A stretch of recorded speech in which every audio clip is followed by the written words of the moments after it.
Shalom, salam damai sejahtera Bapak Ibu, Saudara dan Saudariku seiman.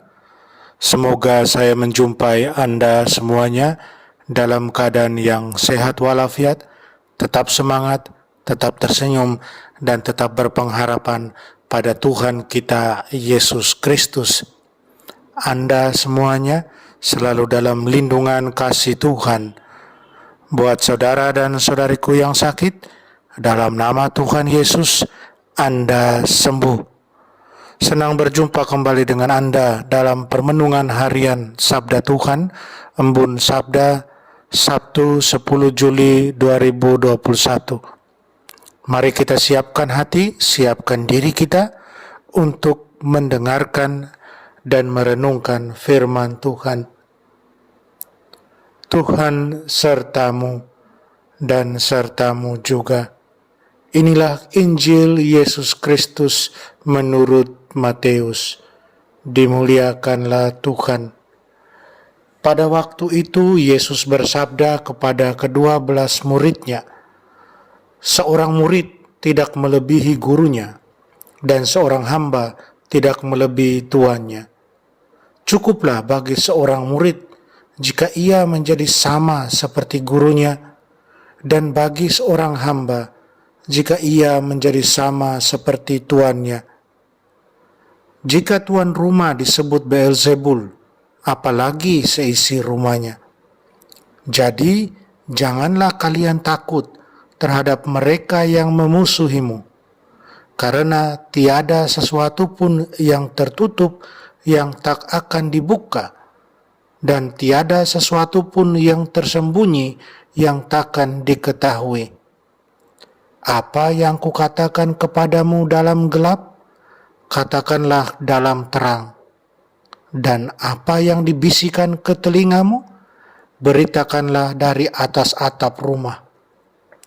Dan janganlah kalian takut kepada mereka yang dapat membunuh tubuh, tetapi yang tidak berkuasa membunuh jiwa.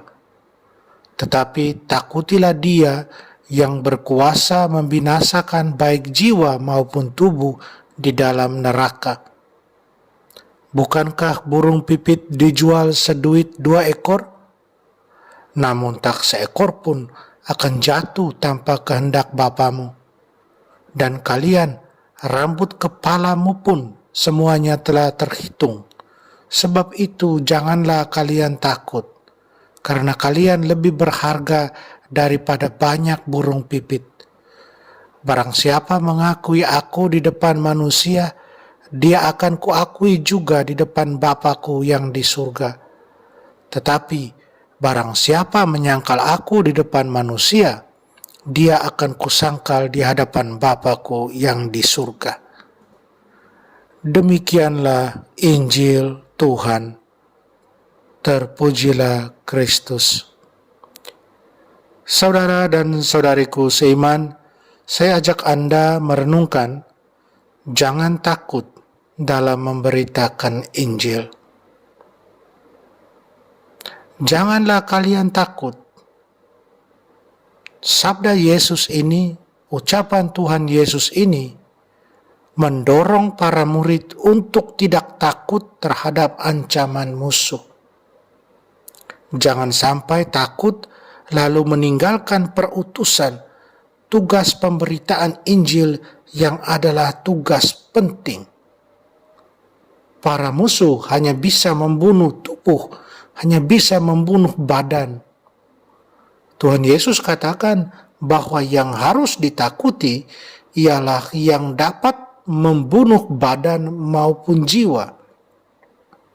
Sebagai murid Yesus, kita harus berani mengakui Yesus di hadapan manusia dengan segala resiko apapun itu, karena Yesus akan mengakui kita di hadapan Bapanya. Ini yang terpenting, yang harus kita selalu ingat. Saudara dan saudariku seiman dalam Tuhan Yesus, apakah mungkin menjalankan misi pemberitaan kerajaan Allah tanpa masalah? Tanpa mempunyai musuh, tanpa tantangan dan cobaan, tanpa penderitaan? Jawabannya, Kalau Yesus sang guru saja dalam pelayanannya mendapat penolakan, menderita, dan terus-menerus ditantang dan dicobai oleh para musuhnya, bahkan akhirnya dia dibunuh, maka para murid pun akan mendapatkan hal yang sama juga. Tetapi walaupun demikian, Yesus sudah mempersiapkan para murid, mempersiapkan kita untuk menghadapi tantangan, cobaan, penderitaan, penganiayaan, dan penolakan. Ketika tidak bisa menghindar, kita tidak bisa menghindar bagaikan diutus seperti domba ke tengah serigala. Namun kita tidak perlu khawatir. Kita murid Tuhan diundang untuk terus bersandar dan mengandalkan Tuhan. Dalam menghadapi ini semua, dalam menghadapi semua penderitaan itu, kuncinya adalah tetap bertahan sampai akhir. Kita harus mengandalkan hikmat Tuhan sambil menjaga hidup tulus. Justru hikmat Tuhan membimbing orang memanfaatkan kesempatan dalam kesempitan untuk memberitakan Injil. Luar biasa. Saudara dan saudariku seiman, Tuhan meminta, bahkan memerintah kita, para muridnya, untuk jangan takut. 3 kali Yesus mengulangi perintah ini dalam Injil. 3 hal penting dari perintah Yesus ini, jangan takut. Pertama, kebenaran pasti akan menang. Orang jahat akan dibongkar kejahatannya pada penghakiman terakhir, dan orang benar akan mendapatkan upahnya. Kedua, jiwa lebih penting daripada tubuh.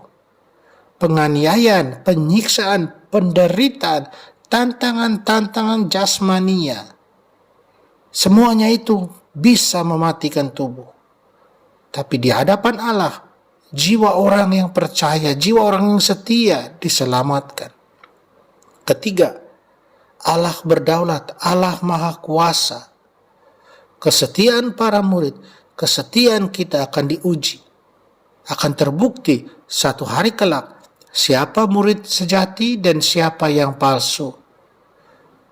Tantangan, cobaan, penderitaan, penganiayaan adalah alat-alat uji yang ampuh. Saat menghadapi ini semua, sosok asli seseorang akan muncul, tidak bisa lagi dibuat-buat. Saudara dan saudariku seiman, cepat atau lambat iman kita pasti akan menghadapi pengujian, menghadapi semuanya ini. Hal ini bisa lewat godaan dunia yang membuat kita berkompromi dengan dosa, bersahabat dengan dosa.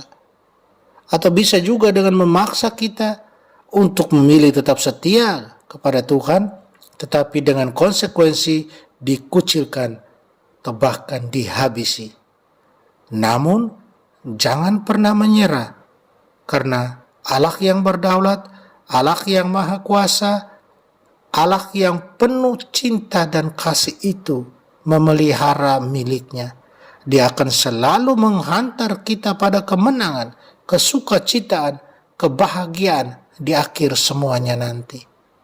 Mari kita berjuang terus untuk tetap setia. Amin.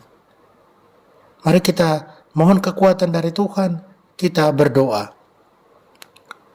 Allah Bapa Maha Pengasih, kami sudah menerima jaminan hidup abadi. Kami mohon kepadamu dengan rendah hati, semoga kami mengikuti nasihat Santo Benediktus. Kami mengabdikan diri kepada karyamu dengan setia. Kami tidak meninggalkan karya pemberitaan Injil. Dan kami mengasihi sesama dengan cinta yang terus menyala, seperti kami mengasihi dan mencintaimu. Dengan pengantaran Kristus, Tuhan kami. Amin. Mari kita mohon berkat Tuhan, Tuhan sertamu dan sertamu juga. Kita sekalian, semua orang yang kita sayangi dan kasih, segala usaha, rencana dan kerja kita dilindungi, dibimbing, dan diberkati Allah yang Maha Kuasa, Bapa dan Putra dan Roh Kudus. Amin.